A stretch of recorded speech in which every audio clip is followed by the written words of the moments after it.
ಆಮೇಲೆ ಧಾರವಾಡ ಲೋಕಸಭಾ ಕ್ಷೇತ್ರದ ಕೈ ಅಭ್ಯರ್ಥಿ ಆಯ್ಕೆ ವಿಚಾರ ಇನ್ನೂ ಕೂಡ ಕಗ್ಗಂಟಾಗೇ ಇದೆ. ಕಾಂಗ್ರೆಸ್ ಅಭ್ಯರ್ಥಿ ಆಯ್ಕೆ ವಿಚಾರಕ್ಕೆ ಸಂಬಂಧಪಟ್ಟಂತೆ ಬಹಳಷ್ಟು ಮಂದಿ ಆಕಾಂಕ್ಷಿತರಿದ್ದಾರೆ ಅನ್ನೋದು ಕೂಡ ಕೇಳ್ಪಡ್ತಾ ಇದ್ದೀವಿ. ಆದ್ರೆ ಹೈಕಮಾಂಡ್ ಇನ್ನೂ ಕೂಡ ಅಧಿಕೃತವಾಗಿ ಯಾರ ಹೆಸರನ್ನ ಪ್ರಕಟಿಸಿಲ್ಲ. ಕಾರಣ ಅಂತ ಅಂದ್ರೆ ಅಳೆದು ತೂಗಿ ನಿರ್ಧಾರಕ್ಕೆ ಬರೋದಕ್ಕೆ ಇಲ್ಲಿ ಹೈಕಮಾಂಡ್ ಪ್ರಯತ್ನಿಸ್ತಾ ಇದೆ.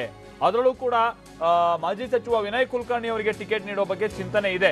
ನಿನ್ನೆ ಸಂಜೆ ಧಾರವಾಡ ಸ್ಥಳೀಯ ನಾಯಕರೊಂದಿಗೆ ದೆಹಲಿಗೂ ಕೂಡ ತೆರಳಿದ್ದಾರೆ ವಿನಯ್ ಕುಲಕರ್ಣಿ ಅನ್ನೋದು ಗೊತ್ತಾಗ್ತಾ ಇದೆ. ಹೀಗಾಗಿನೇ ಗೃಹ ಸಚಿವ ಎಂ ಬಿ ಪಾಟೀಲ್ ಅವರು ಕೂಡ ಅವರಿಗೆ ಸಾಥ್ ಕೊಟ್ಟು ಟಿಕೆಟ್ ಗಿಟ್ಟಿಸಿಕೊಳ್ಳುವಂತ ಒಂದು ಪ್ರಯತ್ನವನ್ನ ನಡೆಸ್ತಾ ಇದ್ದಾರೆ ವಿನಯ್ ಕುಲಕರ್ಣಿ ಅನ್ನೋರು ಗೊತ್ತಾಗ್ತಾ ಇದೆ.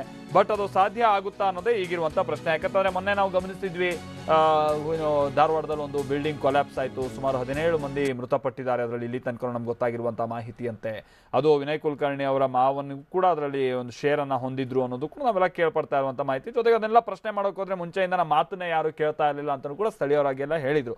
ಇದೆಲ್ಲ ಸ್ವಲ್ಪ ಅವ್ರ ಇಮೇಜ್ಗೆ ಈಗ ಸದ್ಯದ ಮಟ್ಟಿಗೆ ಸ್ವಲ್ಪ ಡ್ಯಾಮೇಜ್ ತಂದಿರುವಂತಹ ಸಾಧ್ಯತೆಯೂ ಕೂಡ ಇದೆ. ಹಿಂಗಾಗಿ ಇವ್ರನ್ನ ಪರಿಗಣಿಸಬೇಕಾ ಅನ್ನೋ ರೀತಿಯಾಗಿಯೂ ಕೂಡ ಚರ್ಚೆಗಳಾಗಿರೋದನ್ನು ಕೂಡ ನಾವು ನೋಡ್ತಾ ಇದ್ದೀವಿ. ಅದರ ಜೊತೆಗೇನೆ ಈಗ ದೆಹಲಿಗೆ ಹೋಗಿದಾರಲ್ಲ, ನೋಡ್ಬೇಕಿದೆ ಟಿಕೆಟ್ ಗಿಟ್ಟಿಸ್ಕೊಳ್ಳೋ ಮಟ್ಟಿನಲ್ಲಿ ಅವ್ರು ಯಶಸ್ವಿ ಆಗ್ತಾರಾ ಏನು ಅಂತ.